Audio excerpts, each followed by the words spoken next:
Hello friend, welcome to SSC campus. दोस्तों, आज के इस वीडियो लेक्चर में हम डिस्कस करने जा रहे हैं बायोलॉजी के एक बहुत ही इंपॉर्टेंट टॉपिक कोशिका संरचना मतलब सेल स्ट्रक्चर के बारे में। दोस्तों, जैसे कि हम जानते हैं कि किसी भी बॉडी को मॉलिक्यूलर लेवल तक समझने के लिए सेल स्ट्रक्चर को जानना बहुत ही जरूरी है। इसलिए इस वीडियो को एनिमेशन के थ्रू समझेंगे ताकि आपका पूरा कॉन्सेप्ट क्लियर हो जाए, और लास्ट में इस टॉपिक से रिलेटेड क्वेश्चन आंसर का भी शेयर करेंगे। तो चलिए दोस्तों, वीडियो लेक्चर को स्टार्ट करते हैं। सब्सक्राइब करें मेरे चैनल एसएससी कैंपस को और बेल आइकन दबाइए मेरे वीडियो सबसे पहले देखने के लिए। दोस्तों, सबसे पहले हम यहाँ समझते हैं कि सेल क्या होता है और इनके फैक्ट्स क्या हैं जो एग्जाम्स में बार बार पूछे जाते हैं, ठीक है ना। उसके बाद हम समझेंगे सेल स्ट्रक्चर के बारे में, ठीक है ना। तो दोस्तों देखिए, सेल किसी भी जीव का सबसे छोटा इकाई होता है, या फिर हम यूं बोले कि सेल जीवन की सबसे छोटी कार्यात्मक तथा संरचनात्मक इकाई है। सेल के स्टडी को साइटोलॉजी कहते हैं, जबकि जो टिश्यू का जब हम अध्ययन करते हैं तो उसको हम बोलते हैं हिस्टोलॉजी। तो इसमें जरा कंफ्यूजन होता है, आप एक बार समझ लीजिएगा कि जो सेल का स्टडी होता है उसको साइटोलॉजी बोलते हैं और जो टिश्यू का स्टडी होता है उसको हम हिस्टोलॉजी बोलते हैं, ठीक है। सेल की जो खोज है वो रॉबर्ट हुक ने किया था 1665 में। 1665 में रॉबर्ट हुक ने एक बुक लिखा था जिसका नाम था माइक्रोग्राफिया। माइक्रोग्राफिया में ही उन्होंने सेल के बारे में जिक्र किया था, ठीक है ना। देखिए, 1839 ईस्वी में स्लाइडेन व स्वर्ण ने कोशिका सिद्धांत मतलब सेल थ्योरी को रिप्रेजेंट किया था। उनके अनुसार मतलब स्लाइडेन एंड स्वर्ण के अनुसार जितने भी सारे जीव होते हैं, मतलब स्लाइडेन एंड स्वर्ण के अनुसार जितने भी सारे जीव होते हैं उनका शरीर एक या उससे अधिक सेल से मिलकर बना होता है। सभी सेल की जो उत्पत्ति होती है पहले से प्रेजेंट, क्या मतलब पहले से प्रेजेंट किसी सेल से ही होती है। मतलब जो भी अगर सेल होता है तो उसका जो उत्पत्ति होता है वो पहले से प्रेजेंट सेल ही उसको क्या करता है, प्रोड्यूस करता है। ये बहुत ही इंपॉर्टेंट थिंग्स है। देखिए, हम नेक्स्ट बात करते हैं सेल। सेल क्या होता है? The group of the cell को हम बोलते हैं टिश्यू। मतलब बहुत सारे जब सेल आपस में कंबाइन हो जाते हैं तो वो टिश्यू का निर्माण करते हैं। उसी तरीके से बहुत सारे जब टिश्यू कंबाइन होते हैं तो एक ऑर्गन का निर्माण करते हैं, जैसे कि पिनक्रियाज हो गया, लीवर हो गया, इंस्टेंटाइन हो गया। इसी तरीके से हमारे स्टमक हो गए। ये सारे के सारे क्या हैं, हमारे एक ऑर्गन्स हैं, ठीक है ना। अब बहुत सारे जब ऑर्गन मिलते हैं तो क्या निर्माण करते हैं, एक ऑर्गन सिस्टम का निर्माण करते हैं जिसको हम बोलते हैं डाइजेस्टिव सिस्टम हो गया, ठीक है ना, रिस्पायरेटरी सिस्टम हो गया। बहुत सारे ऐसे सिस्टम है हमारे शरीर में। और जब बहुत सारे ऑर्गन सिस्टम कंबाइन होता है तो ऑर्गेनिज्म मतलब किसी भी एक जीव का निर्माण करता है, ठीक है ना। अब बहुत सारे जब जीव मिलते हैं तो एक पॉपुलेशन मतलब एक आबादी का निर्माण करते हैं, ठीक है। आई होप कि आपको समझ में आ गया होगा। चलिए हम नेक्स्ट बात करते हैं कि जो सेल होता है उसको कैसे हम उसको डिवाइड कर सकते हैं, कैसे उसका नामकरण दे सकते हैं। दोस्तों, जितनी भी टाइप के सेल होते हैं उनमें तीन चीजें कॉमन होता है। सबका अपना एक सेल मेम्ब्रेन होता है, साइटोप्लाज्म होता है तथा डीएनए होता है। ये तीन चीजें, सेल मेम्ब्रेन, साइटोप्लाज्म और डीएनए, ये तीन चीजें जितने भी टाइप के सेल होते हैं सब में कॉमन होता है, ठीक है ना। अब हम बात कर लेते हैं फर्स्ट सेल मेम्ब्रेन की। तो देखिए, सेल मेम्ब्रेन को प्लाज्मा मेम्ब्रेन भी कहा जाता है। जो सेल मेम्ब्रेन होता है वो अर्ध परागम्य झिल्ली मतलब उसको बोलते हैं सेमी परमिएबल मेम्ब्रेन होता है, जो लिपिड और प्रोटीन के बायलेयर से बना होता है। और इसका जो मुख्य कार्य होता है सेल के अंदर जाने वाले तथा अंदर से बाहर आने वाले पदार्थों का आइडेंटिफाई करना, ठीक है। नेक्स्ट हम बात कर लेते हैं साइटोप्लाज्म की। तो देखिए, साइटोप्लाज्म क्या होता है? तो साइटोप्लाज्म जो होता है वो सेल में न्यूक्लियस तथा सेल मेम्ब्रेन के बीच में रहता है, ठीक है ना। क्या है, कहाँ रहता है ये?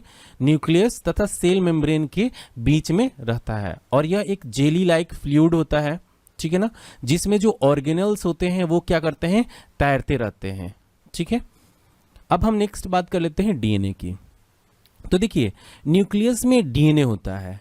कहां पर होता है? न्यूक्लियस के अंदर में होता है डीएनए, जो सेल जेनेटिक मटेरियल होता है। न्यूक्लियस को सेल का मस्तिष्क कहा जाता है। क्या कहा जाता है? न्यूक्लियस जो होता है ना उसको सेल का मस्तिष्क कहा जाता है, मतलब ब्रेन कहा जाता है। जिस प्रकार हमारा ब्रेन हमारे बॉडी को कंट्रोल करता है, ठीक उसी प्रकार सेल को न्यूक्लियस कंट्रोल करता है। ठीक है ना। आई होप कि आपको समझ में आ चुका होगा। चलिए हम नेक्स्ट बात करते हैं। तो चलिए दोस्तों, अब हम समझते हैं कि सेल को कितने पार्ट में डिवाइड कर सकते हैं। ठीक है, तो देखिए सेल को हम दो पार्ट में डिवाइड कर सकते हैं। फर्स्ट हमारा होता है यूकैरियोटिक सेल और सेकंड हमारा होता है प्रोकैरियोटिक सेल। ठीक है ना। अब हम फर्स्ट की बात करते हैं यूकैरियोटिक सेल के बारे में। तो देखिए यूकैरियोटिक सेल में ऑर्गेनेल्स होता है, जैसे कि हमारा न्यूक्लियस और अदर स्पेशल पार्ट होता है। यूकैरियोटिक सेल जो होता है वो एडवांस तथा कॉम्प्लेक्स सेल का बना होता है, जिसके न्यूक्लियस में डीएनए वो हिस्टोन प्रोटीन के कंबाइन होने से बनी क्रोमैटिन तथा उसके अलावा केंद्रिका, जिसको हम क्या बोलते हैं, न्यूक्लियोलस भी बोलते हैं, होता है, जैसे कि प्लांट्स और एनिमल्स। ठीक है ना। तो जो हमारा यूकैरियोटिक सेल होता है ना, वो प्लांट्स और एनिमल्स में पाया जाता है। नेक्स्ट हम बात करते हैं प्रोकैरियोटिक सेल के बारे में। तो दोस्तों प्रोकैरियोटिक सेल के पास न्यूक्लियस नहीं होता है और न ही ऑर्गेनेल्स होते हैं। प्रोकैरियोटिक सेल में हिस्टोन प्रोटीन भी नहीं होता है, जिसके कारण क्रोमैटिन नहीं बन पाता। केवल जेनेटिक मटेरियल होता है, मतलब डीएनए होता है, जो यूनिसेलुलर ऑर्गेनिज्म होता है, जैसे कि बैक्टीरिया हो गया, जीवाणु हो गया, नीले हरे शैवाल हो गए। ये सारे के सारे क्या है, प्रोकैरियोटिक सेल के एग्जाम्पल्स हैं। अब यहाँ पर फर्स्ट क्वेश्चन अराइज होता है कि ऑर्गेनेल्स क्या है। ठीक है ना। तो देखिए ऑर्गेनेल्स का मतलब होता है सेल का लिटिल ऑर्गन, मतलब छोटा सा ऑर्गन। तो इनका अब काम क्या होता है, तो लिटिल ऑर्गन का काम होता है जो भी सेल हैं उनको प्रोटेक्शन तथा एनर्जी प्रोवाइड कराना। ठीक है ना। तो दोस्तों अब हम समझ लेते हैं कि कौन कौन से ऑर्गेनेल्स हैं। फर्स्ट हम बात करते हैं मिटोकॉन्ड्रिया की। तो मिटोकॉन्ड्रिया को और भी नाम से जानते हैं, जिसको हम बोलते हैं power house of the cell. Next हम बात करते हैं लाइसोसोम्स। लाइसोसोम्स को बोलते हैं suicide bag of the cell. Third हम बात करते हैं गोल्गी बॉडी की। Golgi body traffic police of the cell के नाम से भी जाना जाता है। ठीक है ना। देखिए नेक्स्ट हम बात करते हैं इंडोप्लाज्मिक रेक्टिकुलम। हम इसके बारे में जितने भी मैंने आपको ऑर्गेनेल्स बताया सबके बारे में एक विस्तार से इसको बहुत अच्छे तरीके से हम इसको समझेंगे। देखिए सेल में जो न्यूक्लियस होता है तथा सेल मेम्ब्रेन होता है, उनके बीच में जो ऑर्गेनेल्स होते हैं क्या करते हैं, फ्लोट करते हैं, मतलब तैरते रहते हैं। तो चलिए दोस्तों सबसे पहले हम न्यूक्लियस से स्टार्ट करते हैं और उसके जो भी इंटरनल पार्ट्स हैं उनको अच्छे तरीके से समझने और विजुलाइज करने की कोशिश करते हैं। न्यूक्लियस को सबसे पहले रॉबर्ट ब्राउन ने 1831 में खोजा। न्यूक्लियस एक तरह से सेल का ब्रेन होता है। जिस तरीके से हमारा ब्रेन हमारे बॉडी को कंट्रोल करता है, ठीक उसी प्रकार जो सेल होता है उसको कंट्रोल करने का काम न्यूक्लियस का होता है। इसमें डीएनए तथा जेनेटिक मटेरियल होता है। दोस्तों एक सेल में सामान्यतः एक ही न्यूक्लियस होता है, लेकिन कभी कभी ऐसा भी होता है कि एक से अधिक न्यूक्लियस भी पाए जाते हैं। सभी ऑर्गेनेल्स की तरह यह भी साइटोप्लाज्म में क्या करता है, तैरता रहता है। न्यूक्लियोप्लाज्म में धागे नुमा मतलब थ्रेड लाइक स्ट्रक्चर होता है, जो जाल के रूप में बिखरा दिखाई पड़ता है, जिसे हम क्या बोलते हैं दोस्तों, क्रोमैटिन। क्या बोलते हैं, क्रोमैटिन। यह प्रोटीन तथा डीएनए का बना होता है। जैसे ही सेल डिवाइड होता है, विभाजन के समय क्रोमैटिन सिकुड़कर अपने छोटे मोटे धागे के रूप में संगठित हो जाते हैं। क्या करते हैं, संगठित हो जाते हैं। इन धागों को हम क्या बोलते हैं, गुणसूत्र, जिसको हम इंग्लिश में बोलते हैं क्रोमोसोम्स। ठीक है ना। और क्रोमोसोम्स किससे मिलकर बना होता है, तो ये डीएनए तथा हिस्टोन प्रोटीन से मिलकर बना होता है। तो चलिए दोस्तों हम नेक्स्ट देखते हैं और न्यूक्लियोलस के बारे में समझते हैं। दोस्तों न्यूक्लियस के अंदर न्यूक्लियोलस होता है, जो न्यूक्लियस का सेंटर होता है, जिसमें राइबोसोम्स बनते हैं। अब राइबोसोम्स का काम क्या होता है, तो देखिए राइबोसोम्स का जो मुख्य काम होता है वो प्रोटीन को बनाना होता है, इसलिए इसे प्रोटीन की फैक्ट्री भी कहा जाता है। किसको, न्यूक्लियस को प्रोटीन की फैक्ट्री भी कहा जाता है। ठीक है। तो देखिए राइबोसोम्स की जो खोज हुई थी वो 1950 में रोमानिया के जीव वैज्ञानिक जॉर्ज पोलैंड के द्वारा हुई थी। न्यूक्लियस के ऊपरी परत पर छोटे छोटे होल होते हैं, जिसके सहारे राइबोसोम्स बाहर निकलते हैं। उसे न्यूक्लियस पोर बोलते हैं। जैसे ही राइबोसोम्स न्यूक्लियस से बाहर निकलता है तो उसके पास एक स्पेशल टास्क होता है, प्रोटीन को बनाना। न्यूक्लियस के बाहर राइबोसोम्स और सेल के अदर ऑर्गेनेल साइटोप्लाज्म में क्या करते हैं, तैरते रहते हैं, जो जेली लाइक सब्सटेंस होता है। राइबोसोम साइटोप्लाज्म में फ्रीली मूव करता है और एंडोप्लाज्मिक रेक्टिकुलम में अटैच होता जाता है। एंडोप्लाज्मिक रेक्टिकुलम जो होता है वो न्यूक्लियस के चारों तरफ होता है।